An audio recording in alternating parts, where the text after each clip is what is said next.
ഇടതുമുന്നണി വിടേണ്ട സാഹചര്യമല്ലെന്ന തീരുമാനത്തിൽ കേരള കോൺഗ്രസ് എം. പ്രവർത്തകരിൽ ആശയക്കുഴപ്പം സൃഷ്ടിക്കാൻ UDF കേന്ദ്രങ്ങൾ ബോധപൂർവം സൃഷ്ടിക്കുന്ന വാർത്തയാണിതെന്നും മുന്നണി മാറ്റമെന്നത് ഇന്നലെ കോട്ടയത്ത് ചേർന്ന സംസ്ഥാന സെക്രട്ടേറിയറ്റിൽ ആണ് ജോസ് കെ മാണി വ്യക്തമാക്കിയത്. മുന്നണി മാറ്റം എന്നതൊരു അജണ്ടയേയില്ല.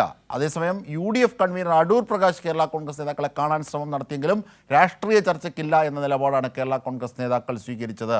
വിവരങ്ങളും വിശദാംശങ്ങളുമായി ഇപ്പോൾ സനോജ് സുരേന്ദ്രൻ ഞങ്ങളുടെ പ്രതിനിധി ചേരുകയാണ്. സനോജ്, ഈ തരത്തിലുള്ള ആശയക്കുഴപ്പങ്ങൾക്കൊക്കെ വിരാമമിട്ടുകൊണ്ടാണ് ജോസ് കെ മാണി ഇക്കാര്യങ്ങൾ വിശദമാക്കിയത്. അവരുടെ പാർട്ടിക്കുള്ളിലെ ചർച്ചയും അതിന് സമാനമായി തന്നെ LDFൽ ഹാപ്പിയാണ്, റോഷി അഗസ്റ്റിനും ഹാപ്പിയാണ് എന്ന തരത്തിലുള്ള ഫേസ്ബുക്ക് പോസ്റ്റ് ഇന്നലെ തന്നെ ഇട്ടിരുന്നു.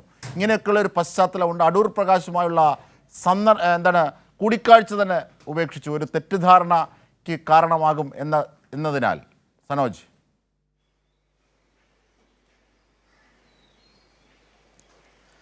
അജിംഷാദ്, ഇന്നലെയാണ് ഒരു ദിവസം മുഴുവൻ നീണ്ടുനിന്ന കേരള കോൺഗ്രസ് എമ്മിൻ്റെ സംസ്ഥാന സെക്രട്ടേറിയറ്റ് യോഗം അവരുടെ സംസ്ഥാന കമ്മിറ്റി ഓഫീസായ കോട്ടയത്ത് ചേർന്നത്. ഈ യോഗം തുടങ്ങുന്നതിന് മുമ്പ് തന്നെ മാധ്യമപ്രവർത്തകരുടെ ചോദ്യങ്ങളോട് പ്രതികരിക്കുമ്പോഴാണ് ജോസ് കെ മാണി പാർട്ടിയുടെ നിലപാട് വ്യക്തമാക്കിയത്.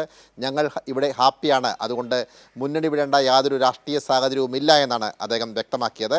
അതിനുശേഷം പിന്നീട് ഉച്ചയ്ക്ക് ശേഷം വൈകുന്നേരം 5 മണിയോടുകൂടി യോഗം അവസാനിപ്പിച്ച് പുറത്തേക്കിറങ്ങുമ്പോൾ ജോസ് കെ മാണി പാർട്ടിയുടെ നിലപാട് കുറെ കൂടി ശക്തമായി തന്നെയാണ് അദ്ദേഹം ഊന്നിപ്പറഞ്ഞത്.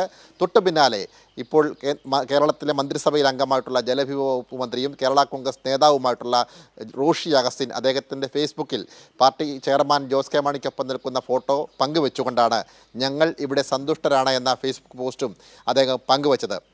ഇതിന് പിന്നാലെയാണ് ഈ യോഗത്തിലെ കുറെ കൂടി തീരുമാനങ്ങൾ അല്ലെങ്കിൽ അവിടെ നടന്ന ചർച്ചയെ സംബന്ധിച്ചുള്ള വിശദാംശങ്ങൾ പുറത്തേക്ക് വരുന്നത്.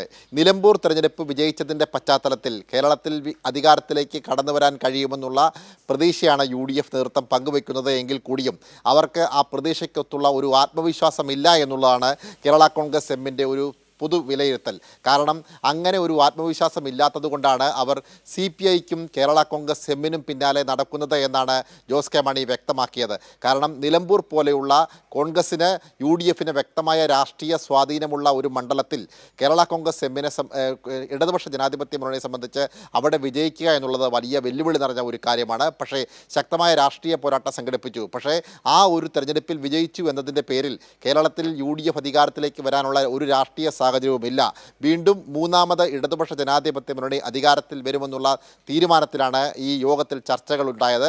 അതുകൊണ്ട് തന്നെ മുന്നണി വിടേണ്ട ഒരു രാഷ്ട്രീയ സാഹചര്യവും നിലവിലില്ല. മുന്നണിയെ കൂടുതൽ ശക്തിപ്പെടുത്താനും വരുന്ന തദ്ദേശ തെരഞ്ഞെടുപ്പിൽ പാർട്ടിയെ കൂടുതൽ ശക്തി പ്രാപിക്കുന്നതിൻ്റെ ഭാഗമായിട്ടുള്ള മുന്നൊരുക്കം സംഘടിപ്പിക്കുവാനുമാണ് ആ യോഗത്തിൽ ഉണ്ടായ ഒരു പ്രധാനപ്പെട്ട തീരുമാനം. ഇതിനിടയിലാണ് നമ്മൾ മറ്റു ചില പ്രധാന വിവരങ്ങൾ കൂടി മനസ്സിലാക്കിയത്. ഈ UDFൻ്റെ കൺവീനറായി അടുത്തിടയിൽ ചുമതലയേറ്റ അടൂർ പ്രകാശ് കേരള കോൺഗ്രസ് എമ്മിനെ മുന്നണിയിലെത്തിക്കുമെന്നും ഈ അടിക്കടി VD സതീശൻ UDFൽ വിസ്മയകരമായ മാറ്റങ്ങൾ ഉണ്ടാകുമെന്നും ആവർത്തിച്ച് വ്യക്തമാക്കുകയും ചെയ്യുന്നുണ്ട്. പക്ഷേ ഒരു രാഷ്ട്രീയ പ്രസ്ഥാനവും അല്ലെങ്കിൽ പ്രധാനപ്പെട്ട ഘടകകക്ഷികളൊന്നും മുന്നണി വിടുന്നതിനെക്കുറിച്ചുള്ള യാതൊരു ചർച്ചകളും നടത്തിയിട്ടില്ല. പക്ഷേ അടൂർ പ്രകാശ് കേരള കോൺഗ്രസ് എമ്മിൻ്റെ പ്രധാനപ്പെട്ട നേതാക്കന്മാരെ കണ്ട് ഈ രാഷ്ട്രീയ സാഹചര്യങ്ങൾ വിശദമാക്കുവാനും UDFലേക്ക് സ്വാഗതം ചെയ്യുവാൻ വേണ്ടിയുള്ള നീക്കങ്ങൾ നടത്തിയെങ്കിൽ കൂടിയും തങ്ങൾക്ക് അത്തരത്തിലുള്ള രാഷ്ട്രീയ ചർച്ചകൾ നടത്തുവാനോ അല്ലെങ്കിൽ അത്തരം തുടർ നടപടികളിലേക്ക് പോകുവാനോ LDF ഇടേണ്ട രാഷ്ട്രീയ സാഹചര്യങ്ങൾ നിലവിൽ ഇല്ല എന്നുമാണ് ഈ നേതാക്കന്മാർ, കേരള കോൺഗ്രസ് നേതാക്കന്മാർ അടൂർ പ്രകാശിനെ അറിയിച്ചത്. അതുകൊണ്ട് തന്നെ നിലവിൽ UDFൽ പോവേണ്ട ഒരു സാഹചര്യവുമില്ല. LDFൽ ഉറച്ചു നിൽക്കുക എന്നുള്ള തീരുമാനത്തിൽ തന്നെയാണ് കേരള കോൺഗ്രസ് എത്തിപ്പെട്ടിട്ടുള്ളത്. പക്ഷേ UDF കേന്ദ്രങ്ങൾ ബോധപൂർവം വലതുപക്ഷ മാധ്യമങ്ങളെ കൂട്ടുപിടിച്ചുകൊണ്ട് ഈ കേരള കോൺഗ്രസ് മുന്നണി വിടുന്നു എന്ന തരത്തിലുള്ള വാർത്തകൾ അടിക്കടി സൃഷ്ടിച്ചുകൊണ്ടിരിക്കുകയാണ്. പ്രവർത്തകർക്കിടയിൽ ആശയക്കുഴപ്പം സൃഷ്ടിച്ചുകൊണ്ട് പാർട്ടിയെ സമ്മർദ്ദത്തിലാക്കുന്നതിൻ്റെ ഭാഗമായിട്ടാണ് ഇത്തരം ഒരു നീക്കമെന്നുമാണ് കേരള കോൺഗ്രസ് എമ്മിൻ്റെ വിലയിരുത്തൽ. അജിംഷാദ്. ശരി സനോജ് സുരേന്ദ്രൻ ആണ് വിവരങ്ങൾ വിശദാംശങ്ങൾ നൽകിയത്. UDFൻ്റെ അത്തരം പൂതികൾക്കൊന്നും നിന്നുകൊടുക്കാൻ കേരള കോൺഗ്രസ് എം ഇല്ല എന്ന് മാത്രമല്ല, ശക്തമായ നിലപാട് LDFൽ ഹാപ്പിയാണ്. മാത്രമല്ല അടൂർ പ്രകാശുമായുള്ള UDF കൺവീനറുമായുള്ള കൂടിക്കാഴ്ച പോലും ഉപേക്ഷിക്കുന്നതിലേക്കാണ് കേരള കോൺഗ്രസ് എം ശക്തമായ നിലപാട് സ്വീകരിക്കുന്നത്. ആ അർത്ഥത്തിലാണ് LDFനോട് ബന്ധം പരസ്യമായി തന്നെ ആവർത്തിച്ച് പുലർത്തുന്നത്. ഇതിൻ്റെയൊക്കെ വിവരങ്ങളാണ് സനോജ് സുരേന്ദ്രൻ നൽകിയത്.